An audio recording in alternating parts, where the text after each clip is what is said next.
Welcome to Season 7 of A Little Birdie Told Me with rollercoaster.ie. I'm your host, Rebecca Horan, and on episode 2, I'm joined by psychotherapist and author, Dr Aoife Durcan. Sponsored by Optimal Follow On. We believe that every feed is a gift. That's why we've dedicated over 50 years to breast milk research. Optimal Follow On Milk, your life, our science. Breastfeeding is best. Follow On milk should be used as part of a mixed diet from 6 months. Talk to a health professional. And if you like this episode, it would be a great help if you could like it, share it, and subscribe to the podcast.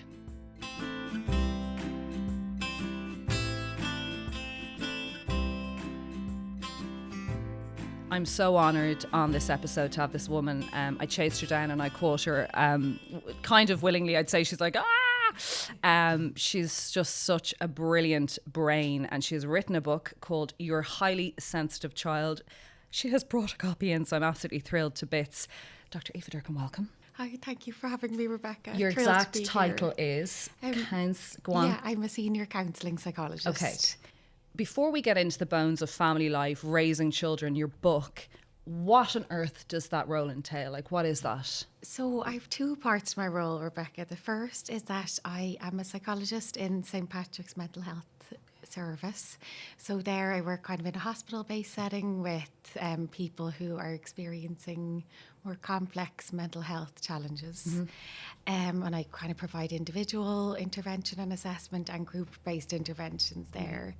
And then the other part of my role, I have a private practice where I specialise in working with highly sensitive people, so be that highly sensitive children and their families, or adults who just need a little bit of support. Was this the dream? Like, what did you study? Why this? Yeah, so I studied psychology. I have a degree in psychology, and then I went on to do a master's in applied psychology. Wow. And then I was lucky enough to go down to the doctorate in Trinity in counselling psychology, so I spent another couple of years doing that. And yeah, I suppose I've always been kind of driven to, I have a particular interest in working with people who've experienced childhood trauma or wounds. So a lot of my career has been kind of, I suppose, supporting adults who have experienced lots of little pains and hurts in childhood. And then I really became, I suppose, as I finished training, God, that's nearly 10 years ago now, I became really interested in early intervention. So as much as I do love helping adults, I also love supporting families and kids, and just kind of recognising how to empower the gifts and strengths of a sensitive heart, but also how to take care of them, because it does mean that when you feel the world deeply and experience things deeply, you are a little bit more susceptible to experiencing pain along the way.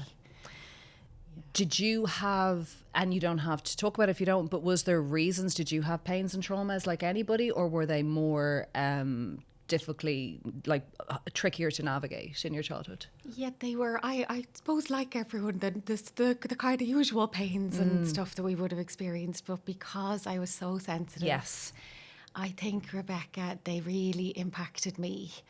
You know, sadly, I suppose I went through a period of time in my late teens where I just didn't have the tools or the resources to cope with the hurts that I was experiencing. And that then just led to a couple of challenging years for me. And thankfully, I came out the other side of that. But I suppose that gave me, I was always very empathic anyway, but it gave me maybe a deeper level of empathy and understanding for anyone who the world just feels a bit too much for. Yes. Oh my gosh. This is... We didn't, I mean, I don't know what age you are, but we didn't do this when we were growing up, right? We didn't talk about empaths. We didn't talk about highly sensitive children. There was a lot of, they might be on the spectrum, or they're just wild, or they're crazy, or he's bold. I know. Or she's just looking for attention, or she's always crying, she's dramatic. Yeah. So we have all of these labels and words that were thrown at us, and for no fault of like no, you know, major kind of skill set in parenting, and maybe not having the tools then either to help us. But there was definitely a lot of things we all navigated, and some easier, like you've just said, some easier than others, right? And when you feel all of those things so deeply, it triggers a lot of stuff. And you went through hell, obviously, but you came out of it, which is incredible. And from support, or because actually you were very resilient? Yeah, so I think a bit of both. Mm-hmm.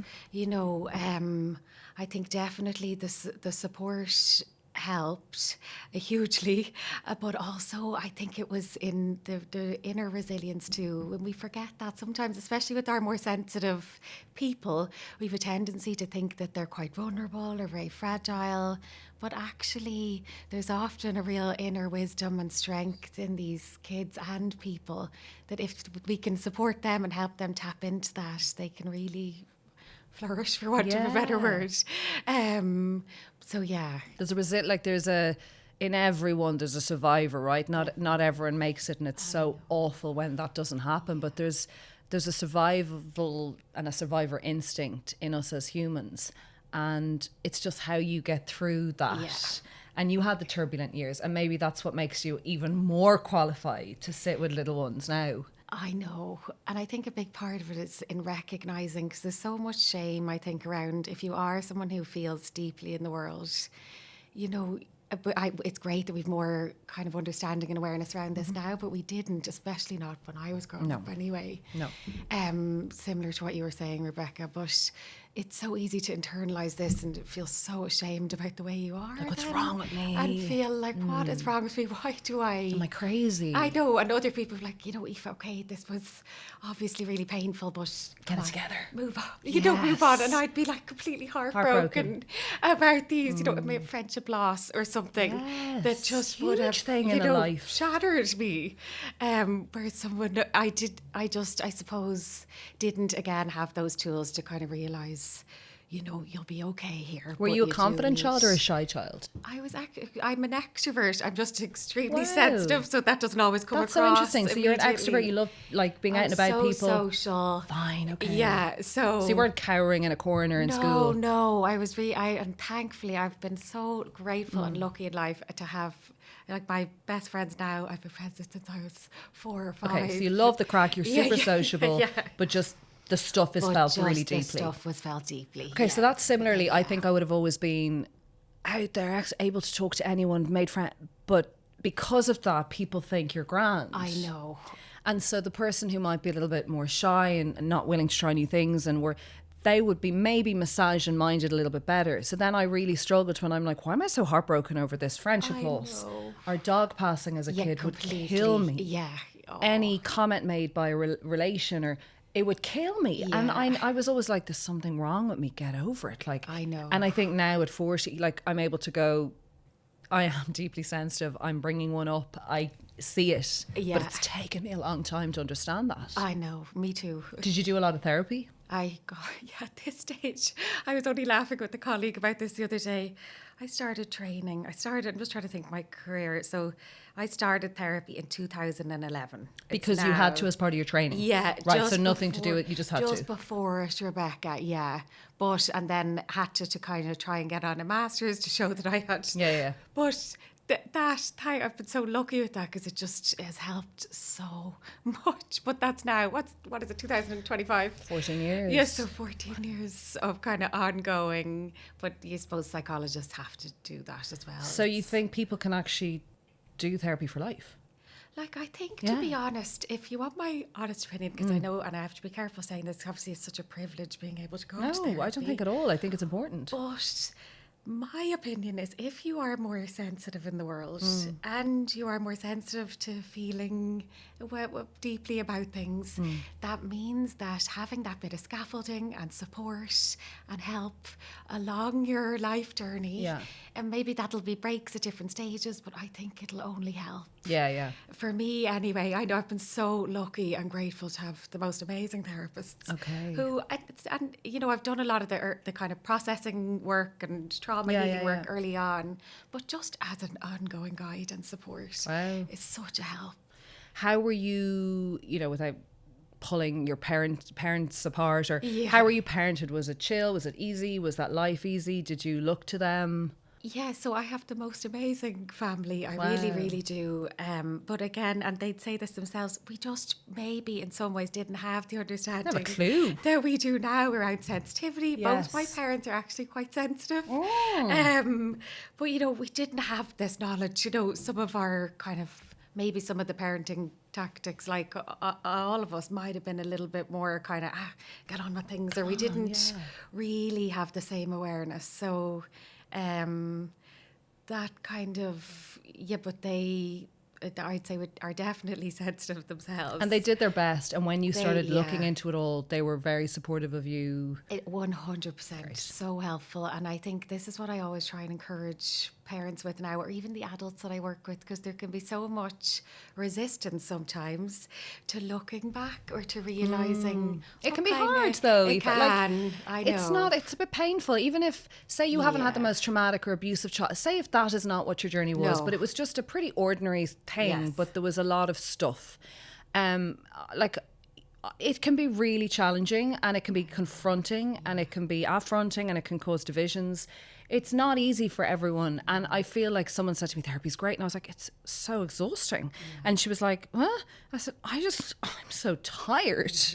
And I cry so much. And she's like, oh, okay, well, I don't know if you're going to the right. And I was like, no, he's super. Like, because I only at 40 was like, now I'm in a holy God halfway through my life, everything's at me phase. And I had to start doing it. But it is exhausting for some people. No, completely. And I think it can bring up a lot, and so we have to be careful, because I think the way it's framed as well is really helpful if the psychologist or therapist who's working with the person is able to recognise exactly what you just said, but most of our parents really were, and I'm a firm believer in this, just doing the best they can or could with the resources they had at the time. So it's not about blame, or it's not about looking back, and obviously I've, again, more tentative in saying this because sometimes there are more extreme scenarios, but for the most part, most people are just doing their best. So when we kind of understand intergenerational patterns, or why maybe some of our parents might have found it difficult to talk about their emotions, or to allow emotional expression in young kids, because they weren't used to doing that, or they didn't know how to soothe that in themselves. So therefore it's a big ask then to ask them to be able to do that with their child. So I think a lot of that, though, you're right, it does bring up and there can be anger and bitterness. I know people who just didn't have a great relationship with their parents, or their parents didn't get the things they were going through, and they still hold a lot of resentment in their 40s. And look, you can't blame people who sometimes go, look, they didn't parent, and they can feel like they had a lost childhood, because all the things that they're now dealing with as an adult are really difficult. And I know we as parents, like you're parents to 2 little boys and I'm parent to 2 girls, I know I'll come into work and question the whole morning, the bedtime, something said, like, you are being dramatic, and I'm like, why would you say that to her? And we analyse everything, and so we're hyper vigilant and aware. Is there a danger in that? I think there is a danger in being, I think so. I think I meet parents all the time who are driving themselves demented, because they're so stressed and they're so worried. We've so much information now coming at us. It's so much, in one way it's great because we've more access to things, but I worry some of it's gone to the extreme. And then parents, you've shown people who are just constantly anxious, or not trusting themselves, or worried about how they're coming across, or worried about what they're doing. Or I think especially for anybody who, has had maybe a more challenging time when they were little, or if they were anxious, then that kind of follows us upwards sometimes. And then if you have a child who has big feelings or is experiencing a lot, you're kind of constantly second guessing yourself, or constantly worrying, is this the right approach? Yes. And researching everything you can, and then taking what you read very literally sometimes, which is also understandable.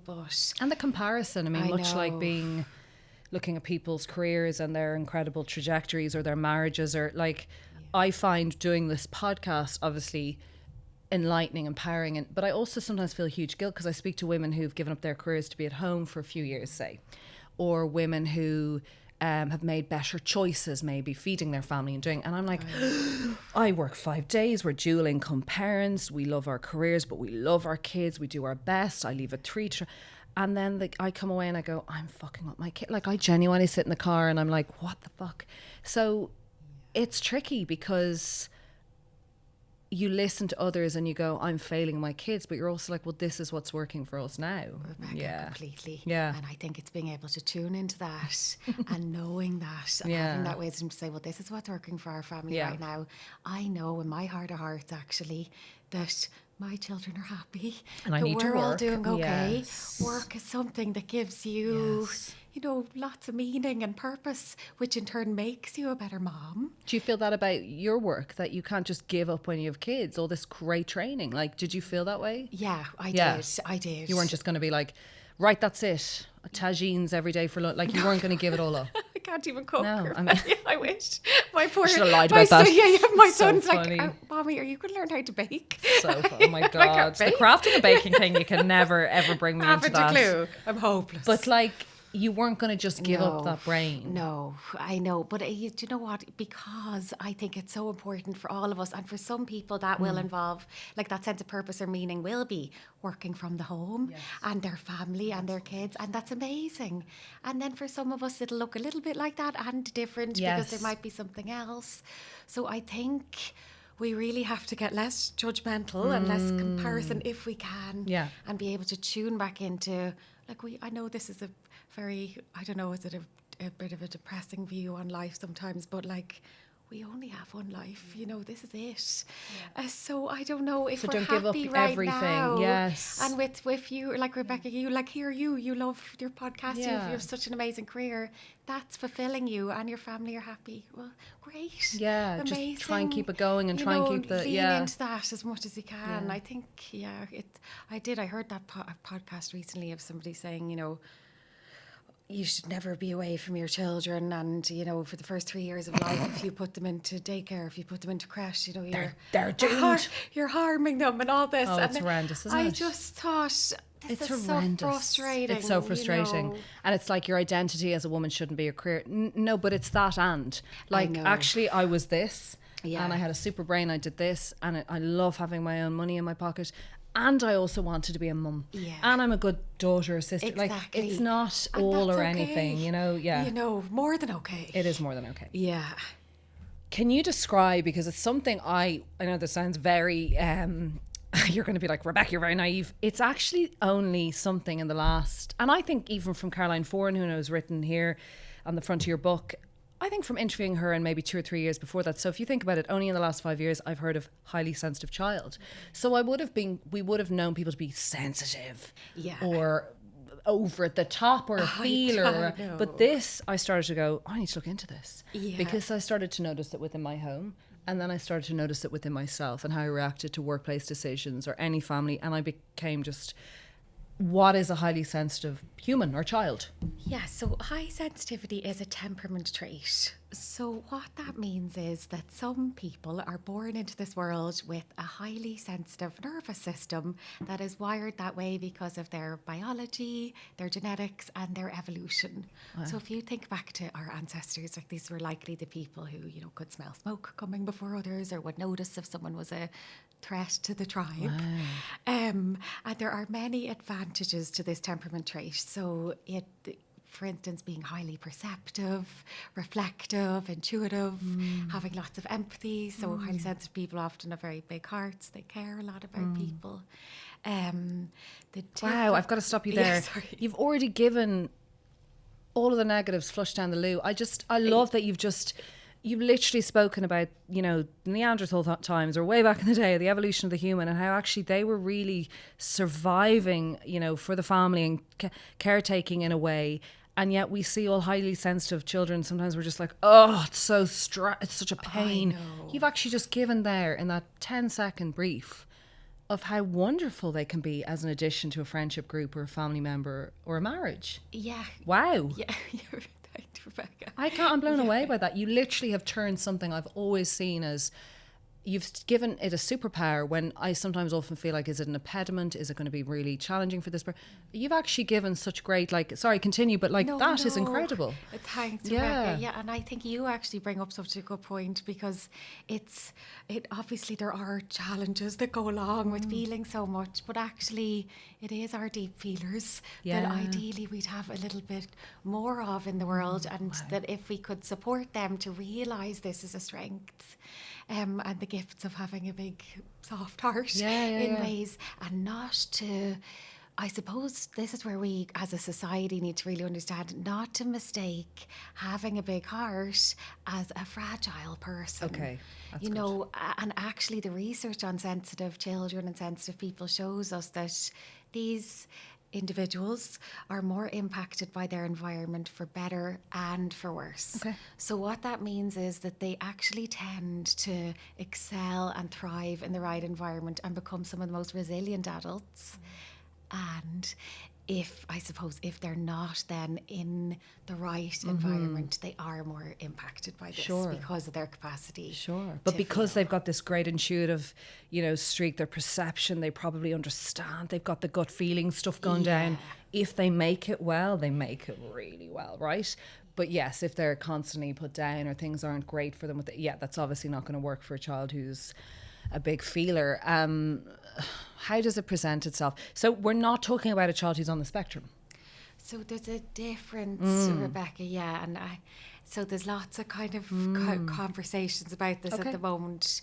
So unfortunately, some of so some of the neurodivergent community, I think, can get understandably a little bit upset maybe or annoyed. Let's even bring it back to me, even with me, about talking about sensitive kids. Why? Because there's a risk that a parent might, let's say they come across my Instagram or they read my book. Well, they won't, hopefully, if they read my book, because I've explained this a bit in the book. Okay. But that they might then say, oh, yeah, that explains my child. My child feels a lot. They don't have to get diagnosed. They don't get diagnosed. So exactly. Fine. So then they say, oh, my child's just sensitive, in inverted commas, let's say. And then they don't reach out for an assessment, which means that child might lose access to support or accommodations. Sorry, I think I think most parents, humans, are trying to do their best by their kid and are smart enough to see the difference. In my very not expert opinion, we know the differences of a child who is not thriving within a school situation or social situations. We know when they have been spoken about by teachers as having really big struggles. We know about their temperament, their tantrum. Like, I think we know that, and you can correct me if I'm wrong, the difference between a child who's neurodiverse and needs that great assistance, that assessment, that support even from the government, the school, the parents, and it's just a whole different conversation, to a child who's highly sensitive. Yeah, you see, it's complex, Rebecca, because there's such overlap. So you could have an autistic child, let's say, and they can be highly sensitive. Yes. So you could have a highly sensitive autistic child, highly sensitive child who is ADHD, or gifted, and so on. There's lots of different neurodivergence, but they're very overlapping, that when a child is small, that line, and even some clinicians who are in the kind of diagnostic field would say sometimes that line is blurred. Okay. So I can understand where that concern is coming from. So I suppose if any parent is listening, what I would always say is, if you've any wonderings around this, to please, do reach out for an assessment, because the way we parent them will still be the same, whether they're sensitive and autistic or highly sensitive. But this is not your neurodiverse child, the one you're speaking. This in your book is not neurodiverse. So this, no, but I think all the things in the book, Rebecca, that will still be helpful. Amazing. Like if you have an autistic child, I'm just thinking of some of, because a lot of the kids I work with are autistic. Yeah. Amazing. And this book will encapsulate, all of that for them, especially the kids who experience lots of empathy, because that's kind of a misunderstanding as well about autism, is that sometimes we used to think, oh no, they're definitely not autistic because they're so empathic. Okay. Whereas actually we know some of our most empathic kids are also autistic. Oh wow, so that's such a myth complex. You've just busted there. It was always, I've noticed he doesn't have empathy when he hurts a child, or I've noticed, but what you're saying is the empath is also Sometimes, so autistic, that's why yes. it's all kind of complex. It is complex. Yeah, It's so a massively like, complex area. Yeah, it is. But I love it how you is. said this is a standalone human who's highly sensitive, but also within the neurodivergent Yeah. community, you have a highly sensitive child, a highly sensitive adult. So you're covering kind of lots of facets. Yes, I hope so, Rebecca. Yeah. I hope that's how the book will be received. Highly yes. sensitive. You've given me your great power words there in like this intuitive nature, the empath, the, persevere through things, but understanding. Like, if you're at home and you're like, look, we've had our child assessed, or, and there are these things, how does highly sensitive present itself? Usually, what are the things that like children will get upset by? Yeah, okay. So I suppose what we might notice with them is that, like that, so if they feel emotions, they feel them really strongly. So that's what you might kind of notice from the get-go. It's like what's going on? I know. Like, I remember when I laugh about this sometimes, but when I was pregnant with my eldest, I was kind of fairly chill. Like, I was like, I think I'm actually this is going to be kind of fine. I felt as calm as possible. And I work a lot with sensitive adults and sensitive older kids. But I didn't really know what to expect in a baby. And then next thing, this little guy comes into the world.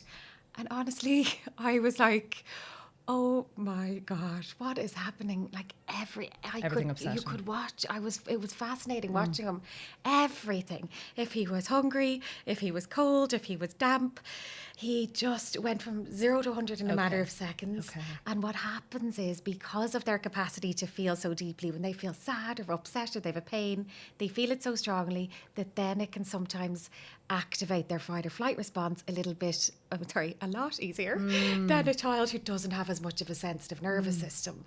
So that's often what you see. It's that they're a lot more reactive. They're feeling things a lot more. They tend to be upset for longer. Those are things you might notice. You also might notice they just seem to notice everything. You're trying to get them. And they hear everything. Yeah, exactly. They're highly responsive to their external world as well. So, similar to lots of our neurodivergent kids, but lights will be too bright, wind will be too windy. Sensory issues with clothing. Sensitivities too is tight very leggings, common. don't like the label. Exactly. Yeah, the bath is too hot. I know. Just the world sucks. Like, we were on Make it cooler, colder, warmer, sweeter, hotter. Like, I know. We were on holidays last year. My husband was like, "Good grief." Good fucking grief. Like, would you lads go on a different trip? The two little boys were like, "It's wet, it's too sunny, it's and too what's hot, he like, the your sand husband? is-" Not at all highly No, sensitive. not That's why really, he chose you. You bring out the beauty. He's very like calm. He has to and be. Just kind He has of a choice. He's like, "How did I get this family? So All of funny. you are completely So sensitive." both of your sons, what age are they? So my eldest is 4.5 now. That's cute. And She's a bloody Trojan. She's pregnant, lads, as we speak. And you have a 4.5-year-old, and what age is your second? The other little guy is going to be 3 in May. Cute. And now you're having a baby. So very calm. Oh, Rebecca. And are they highly sensitive? They are, Both. yeah, they're both. And my youngest, actually, he was a pretty relaxed little baby, interestingly. But no, he's most and it definitely wasn't, sensitive. and I mean this in a very sensitive way. I'm going to ask you didn't ever go down the route of fear and assessment, and it was like you knew yourself from being this lady that you are and your expertise. No, this is not. I think I was just lucky to have the information, Rebecca. So because I work with so many kids across lots of spectrums, I know what I'm kind of looking for. And not that would make any difference. Whatever way their wonderful selves are wired is great. But I know they're like myself. They're very sensitive. And so, boys. so this is fascinating. 2 sensitive boys, they are, no need right now anyway in the game to be assessing. You just know because you know yourself and you're a parent and you're following your gut. How do you parent that? Like, you're speaking there, like we were joking about holidays. It's like, oh, Jesus. But like, genuinely day to day, is it tricky? Is it confronting? Is it exhausting? Is it beautiful? Is it all of the things? It's kind of all of the things, Rebecca. Like, you know yourself, so it's hard. Like, when you're tired and you're trying to work and you don't have much in the tank, it depends day to day, really. What helps me dramatically with it, and I think that I'm just lucky that I have that understanding, is when I really understand their brains and the way they're working, it's a little easier not to feel so I suppose. Pissed off. Yeah. Not to feel so agitated by the behaviour. Interesting, isn't it? That the minute you start getting armed, and even if you're not reading, scores and scores of like manuals on parenting, I know. But the minute you start to get a little bit more informed and you go to therapy yourself, you start to stop being so angry for the delay in something I've actually noticed, and it's just like, it's not rocket science, just meeting those mood swings or the changes in, gauging how it's going to go throughout the day, just meeting it with a little more empathy. And also like, I know the days I'm in a sucky mood or I'm overly sensitive about something or someone said something. If you approach it in that like, okay, I hear it, I see it, but we've got to get, and you just kind of, it's just better. Yeah. Instead of the like, what is wrong with you? I know. Because you're just like, girl, what is wrong with you? I know. 25 minutes crying over your crayon? You're 7. Like, your sister took your crayon. And then it's like, what's wrong with the red one? I didn't win the red. I'm like, what's wrong with you? And why can't you wear that jacket? Because it smells of something. No, it doesn't smell of, it does smell like the barbecue last Thursday. No, it doesn't. And it's endless. I know, Rebecca. But you're trying to be like, I hear you, I see you. I know. But we've also got to fucking go. Yeah, exactly. To school. Because by law, like I was saying, the government say to us. Yeah, exactly. And actually, then she goes in, she has a wild old time. But it's that like, I know, it's the pushback, it's the transition it's the drama as well sometimes. And I always say this, when we understand that they just need a little more time. Is this it? Yeah. Okay, this is fascinating. You actually do need to sometimes sacrifice your own selfish, and like, sorry, it is true, because nothing we do is that important, right? Even if it is an appointment or we're to meet, there's sometimes you need to add, and I've noticed doing this, that 10 more minutes to the morning routine, or to getting out to go meet people, or leaving someone's home or a party and doing the countdown, because it just makes them less stressed. I know, and that in itself can dramatically transform our day, as in the parents' day, because you're not so pissed off. Wound up. And wound up and stressed yourself. This is a fictional story, Rebecca, but based on lots of families I've worked with in the past. But I wrote about it in the book, about a little person who, an 8-year-old, I think I have them at in the book, who the morning routine was becoming a huge stress for the whole family. Mm-hmm. They'd say, okay, everyone, or let's say call them Anna. Okay, Anna, time to get up now. And Anna would go from 0 to 100 immediately, so stressed, shouting at everybody, saying, no, I'm not going. And it was just a really big difficulty to get her ready for school, like to get her uniform on was such a stress and everything. But I encouraged the parents, wind back the clock a little bit, just 15 minutes. They'd go in silently, kind of say, hey, Anna, you don't have to get up now, you have 15 minutes. Buy a little sensory lamp for her to look at. Or a timer, exactly, even like a slow anything. sound thing. You can be so creative with this stuff. But just that more time, less stress and rush, because if you think about it, our sensitive kids, they're already feeling so much, they're taking in so much, that being, I'm laughing back to our hurried child thing, but being rushed can sometimes be a little bit more stressful for them. So if we can, just kind of giving them a little bit more time can just dramatically change how everyone's day goes. It's not just about the kid being mollycoddled or she's just entitled, or actually it changes our day. We don't go into work going, God, I had the shittest morning. I know. The dog got sick, the child wouldn't get up, and you're just, the negativity that brings to your entire working day, your relationships in work, your marriage, it takes the heat and the edge off. And it's when you start thriving as a family or as a parent, you notice things like, I've noticed her more likely wanting to stay home. And I used to think that was negative. I'm like, you don't want to go to the party, or you don't want to. But the safety net of the home enclosure, of either the bedroom or the hanging out in the living room or hanging out with her sister, who's smelly sister, but like who she wants to, you start to go, well, why don't, and it's like, well, actually, I don't have to be at every party or at everything. I quite like being in my safety zone. And I remember thinking, that's negative. Completely. And that's, whoa, Jesus, what's wrong? I know. Why can't she be dancing on the tables like Joanna down the road, And you start to go, actually, there's a reason. That's good. We're doing okay now. Because we weren't for a while. I remember 3-4 years of parenting my first kid going, the fuck is wrong? I know. What the fuck is wrong with your furry coat? Why do you hate your mittens? Why does that smell? And I didn't, and cutting labels off and going, I know. But again, that's amazing, Rebecca, that you even have that, to be empowered to know that. Because if we can trust the child in front of us and listen to them as well, and I know there's a careful dance there sometimes, because sometimes they can experience little worry loops that then make them say, no, I don't want to go, or I don't want to go to school. But there's a difference between that and saying, no, actually, I just want to stay home today. I'm happy with that. I think we can you can very easily pathologise these kids, and rather than kind of watching them realise they just go at their own pace. Like, even it's reminded me of we were at a little graduation for play school for my eldest there a while ago, and all the kind of parents were standing watching in delight from the audience as all the kids did a little dance and sing song. And my son stood there in the middle with kind of just a serious expression on his face. I'm going to perform for them. Yeah. And exactly. But I knew that. But you could so easily think, what have I done wrong? And like, why didn't you get involved? Were you so anxious? Were you feeling really afraid? Whereas when I was like, how did you feel? He was like, great. Yeah. Brilliant. What are the tips? Like, you've given us a beautiful one there about the time and the rushed.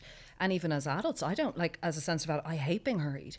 And I hate when, my husband, who's, South African, so anal about time and perfect about timekeeping and routine, is just like, what is wrong with you? And I'm like, I just need to be more.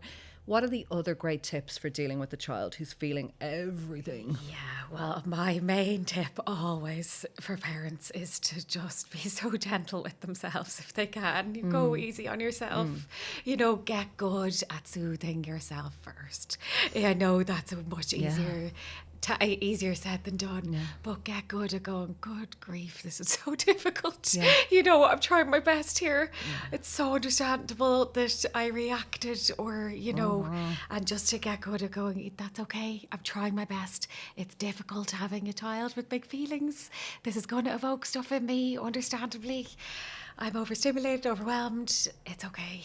And just, my clients always laugh at me when I say this, but like, try and be your own best friend if you can. It's why we're all told, forget the self-care shite, but it's why we're all told, do your yoga, go and do the swim class, take an hour out. You can't be fully throttled in this, because if you're miserable, I know. They're miserable. No, completely. I know. And I only notice it when I skip the gym, or I skip the good things, or I won't go for drinks, I'll stay in. Yeah. Like, go out, because you're crazy not to. I know, no, completely. Like, they need you to live your life. Like, it's much like you're talking about work. If it's fulfilling you to work, have a business with it, the home, or it's fulfilling, great. But if it also fulfills you to step outside that house for a few hours, great. Yeah, exactly. I don't want to let you go. You are a genius woman, and I know so many mums who even contact me are like, you need to get on.